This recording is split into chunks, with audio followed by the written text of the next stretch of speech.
100 ದಿನಗಳ ಓದು ಆಂದೋಲನ ಕಾರ್ಯಕ್ರಮ ಇದಾಗಿದೆ.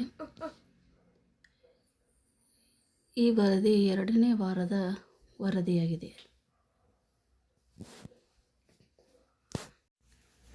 2ನೇ ವಾರದ ವರದಿ ಇದಾಗಿದೆ. ಮೊದಲೇ ವಾರದ ವರದಿಯನ್ನು ಆಲ್ರೆಡಿ ಚಾನಲ್ನಲ್ಲಿ ಅಪ್ಲೋಡ್ ಮಾಡಿದ್ದೇನೆ. ನೀವು ಹೋಗಿ ಚೆಕ್ ಮಾಡ್ಕೋಬೋದು.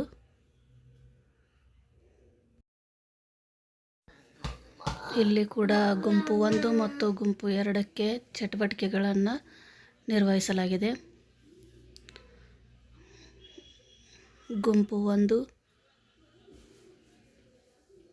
ಬಾಲವಾಟಿಕಾದಿಂದ 2ನೇ ತರಗತಿ, ಗುಂಪು 2 3ನೇ ತರಗತಿಯಿಂದ 5ನೇ ತರಗತಿ.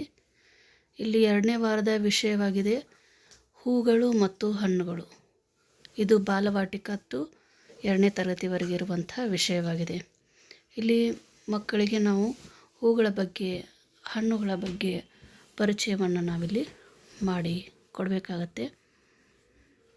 ಅದಕ್ಕೆ ಸಂಬಂಧಿಸಿದಂಥ ಫೋಟೋವನ್ನು ಕೂಡ ನಾನಿಲ್ಲಿ ಹಚ್ಚಿ ವರದಿಯನ್ನು ಬರೆದಿದ್ದೇನೆ.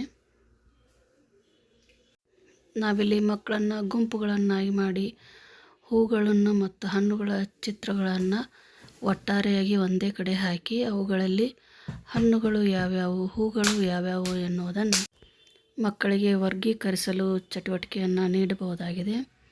ಈ ರೀತಿಯಾಗಿ ಈ ಚಟುವಟಿಕೆಯನ್ನು ಮಾಡಲಾಗಿದೆ. ಮಕ್ಕಳಿಗೆ ಮೇನಾಗಿ ಇಲ್ಲಿ ಹೂಗಳ ಪರಿಕಲ್ಪನೆ, ಹಣ್ಣುಗಳ ಪರಿಕಲ್ಪನೆ ಬಾಲವಾಟಿಕಾದಿಂದ 2ನೇ ತರಗತಿವರೆಗೆ ಇರುವಂತಹ ಮಕ್ಕಳಿಗೆ ಎಂಬ ಪರಿಕಲ್ಪನೆಯನ್ನು ಮೂಡಿಸಬೇಕಾಗತ್ತೆ. Thanks for watching this video.